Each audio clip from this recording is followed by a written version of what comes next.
ஸ்ரீமதே ராமானுஜாய நமஹ. ஸ்ரீ வெங்கடாரியதனயம் தத்பாதகமலாஸ்ரயம் வாதூலார்ணவபூர்ணேந்தும் ராமானுஜகுரும் பஜே.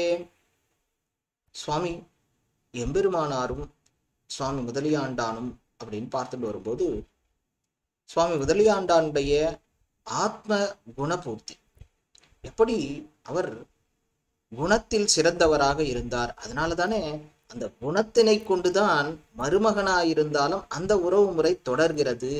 இந்த முதலியாண்டானை தவிர அனைத்தையும் விட்டேன் அப்படின்னு தானே சந்நியாசம் எடுத்துட்டார் சுவாமி எம்பெருமானார். அப்போ அவருடைய ஆத்ம குணம் எங்கெல்லாம் வெளிப்பட்டிருக்கு அப்படின்னு பார்க்கும்போது, சுவாமி எம்பெருமானார் திருக்கோட்டியூர் நம்பியுடன் மந்திரோபதேசம் பெற்றார். எத்தனை தடவை? 18 தடவை சென்றுதான் பெற்றார். திருக்கோட்டியூர் நம்பி என்ன பண்ணார்?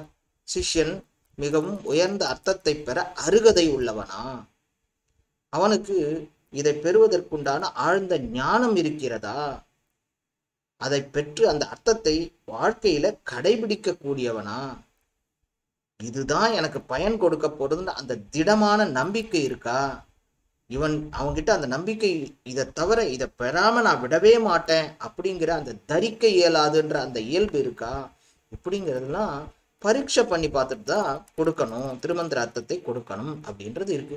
அந்த காலத்திலும் இருந்தது.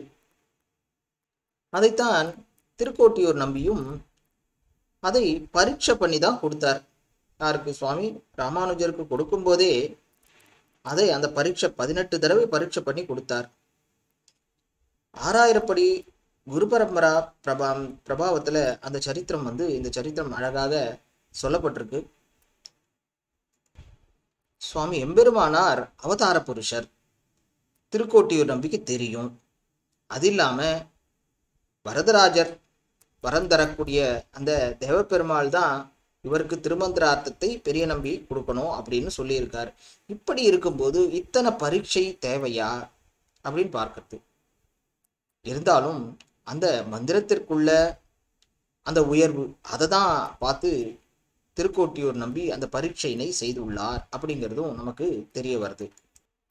இந்த 18வது முறை ராமானுஜருடன் சேர்ந்து இந்த தண்டும் பவித்திரமான சுவாமி முதலியாண்டானும் சுவாமி புறத்தாழ்வானும் இந்த அர்த்தத்தை பெற்றுக்கொண்டனர் அப்படிங்கிறதும் சரித்திரங்கள்ல தெரியறது. ஆனா உடையவருக்கே இத்தனை பரீட்சை, 18 தடவை பரீட்சை நடந்துதான் அவருக்கு அந்த அர்த்தத்தினை திருக்கோட்டியூர் நம்பி உபதேசித்தார். அப்படி இருக்கும்போது இந்த திருமந்திரார்த்தம் எப்படி சுலபமாக ஆழ்வானுக்கும் ஆண்டானுக்கும் கிடைத்திருக்கும் அப்படின்னு பார்க்கும்போது, வசனபூஷணத்துல யார் ஆச்சாரியன் அப்படிங்கிறது குறிப்பிடப்படுறது. என்ன யார் ஆச்சாரியன்னா, நேரே ஆச்சாரியன் என்பது பெரிய திருமந்திரத்தை உபதேசிப்பவனையே அப்படின்னு ஸ்பஷ்டமா இருக்கு. அப்போ யார் திருமந்திரார்த்தத்தை உபதேசிக்கிறார்களோ அவர்கள்தான் ஆச்சாரியன். ஆனா ராமானுஜருடைய ஆச்சாரியன், சாட்சாத் ஆச்சாரியனா யாரு? வரதராஜர் சொன்னது யாருன்னா, பெரிய நம்பியே ஆசிரியத்திற்கும்படி அந்த 6 வார்த்தைகள்ல வரதராஜ பெருமாள் ராமானுஜருக்கு காட்டி கொடுக்கின்றார். அப்ப பெரிய நம்பிதான் ஆச்சாரியன். அப்ப அவர் தானே திருமந்திரார்த்தத்தை உபதேசித்திருக்க வேணும் அப்படிங்கிறதும் நமக்கு தெரிய வருது.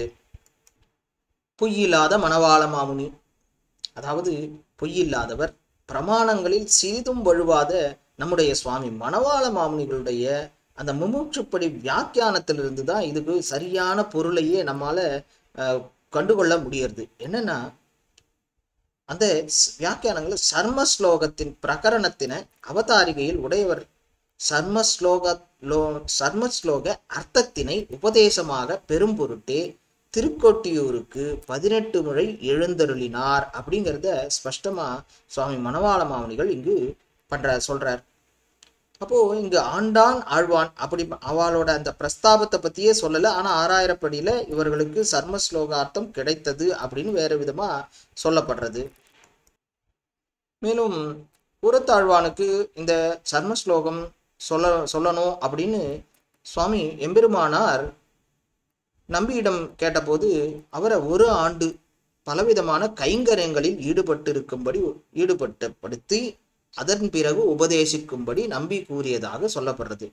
ஆனா கூரத்தாழ்வான் என்ன பண்றார், ஆஹா 1 வருஷம்லாம் என்னால காத்துட்டு இருக்க முடியாது அப்படின்னு 1 மாசம் பட்டினி கிடக்கிறாராம். எப்படி பிரம்மா யாகம் பண்ணும்போது ஒரு தடவை பண்ணா 1000 தடவை பண்ணதுக்கு சமம் அப்படின்னு இருந்ததோ, அந்த மாதிரி இங்க 1 மாசம் கூரத்தாழ்வான் பட்டினி கிடந்து அந்த 1 வருஷம் என்ன கைங்கரியங்கள் செய்யணுமோ அதெல்லாம் செஞ்சதுக்கு சமமாக இருந்து அவரிடம் உபதேசம் பெற்றார் அப்படிங்கிறது தெரிய வருது. அப்போ கூரத்தாழ்வானுக்கு கிடைச்சாச்சு சர்ம ஸ்லோகம், அர்த்தம் உடையவர்கிட்ட இருந்தே. இப்போ முதலியாண்டானுக்கு பெறணும். அவர் என்னன்னா, எம்பெருமானார் என்ன சொல்றார், நீ போய் திருக்கோட்டியூர் நம்பிக்கிட்ட போயிட்டு கேட்டுட்டு வா அப்படின்னு அனுமதி கேட்டு வா அப்படின்னு அனுப்பிடுறார். அப்படி அனுப்பும்போது அந்த வார்த்தா மாலையில முதலியாண்டானை அழைத்து நம்பியிடம் சென்று வார்த்தையை உபதேசமாக பெற்று வரும்படி அப்படிங்கிறது காண கிடைக்கிறது. சரி, அங்க போறார் முதலியாண்டான் சுவாமி. அங்க போயிட்டு 6 மாச காலம் காக்கிறார். அப்ப காக்கும்போது அந்த முக்குறும்பு, என்ன முக்குறும்பு, நான் வித்தையில் சிறந்தவன், எனக்கு நிறைய கல்வி இருக்கு, நான் குலம் வாதுவுல குலம், நான் இந்த பெரிய குலத்தில் அவதரித்தவன், உயர்ந்த குலத்தில் அவதரித்தவன், தனம் நிறைய பணம் இருக்கு, இப்படிங்கிற அந்த முக்குறும்பு. கூரத்தாழ்வான் முக்குறும்பினை அறுத்தவர்.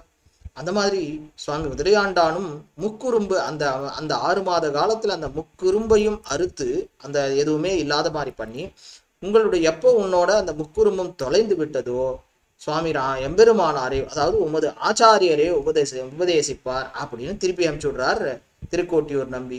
இப்போ முதலியாண்டான் மீண்டும் எம்பெருமானார்கிட்ட நடந்ததெல்லாம் சொல்லி, எம்பெருமானாருக்கு ரொம்பவும் சந்தோஷம், முக்குறும்பெல்லாம் போக வச்சாரா அப்படின்ட்டு எம்பெருமானாரே முதலியாண்டானுக்கு உபதேசித்தார் அப்படிங்கிற சரித்திரமும் நமக்கு காண கிடைக்கின்றது.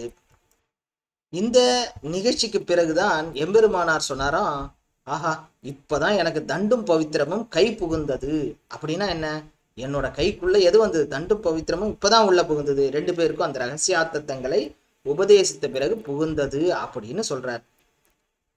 ஆறாயிரப்படியில சொன்னபடி 18வது முறை திருக்கோட்டியூர் நம்பியிடம் நேரடியாக கூரத்தாழ்வானும் முதலியாண்டானும் பெற்றிருந்தால் சுவாமி மணவாள மாமுனிகளுடைய வியாக்கியானத்தின்படி பெறவில்லை, ரகசியார்த்தங்களை பிறகுதான் பெற்றார்கள், சர்மஸ்லோகார்த்தத்தை தான் பெற்றார் அப்படிங்கிறது பொய்யில்லாத மணவாள மாமுனி சொல்வது உண்மையா அப்படின்னு பார்க்கும்போது, இந்த வசனம் உடையவர் கூறியதாக இந்த வசனத்தினை கொண்டு பார்க்கும்போது இப்போதே எமக்கு தண்டும் பவித்திரமும் கை புகுந்தது அப்படிங்கிற அந்த வசனம் உடையவர் ஏன் சொன்னார்னா, இந்த மாதிரி பிற்காலத்தில் அவர் சர்மஸ்லோகத்தார்த்தங்களை ஆழ்வானுக்கும் ஆண்டானுக்கும் உபதேசித்த பிறகே சொல்லி இருக்கிறார். அதனால அந்த 18வது முறை நேரடியாக அவருக்கு பெற்றிருக்க வாய்ப்பில்லை அப்படிங்கிறதும், இந்த முதலியாண்டான் இந்த நிகழ்ச்சிகள் முதலியாண்டான் சுவாமியுடைய ஆத்மகுண பூர்த்தியையும் எப்படி அவர் முக்குறும்பை அறுத்தார் அப்படிங்கிறதும் நமக்கு தெளிவாக தெரியப்பெறுகின்றது. மேலும் பார்க்கலாம். ஸ்ரீமதே ராமானுஜாய நமஹா.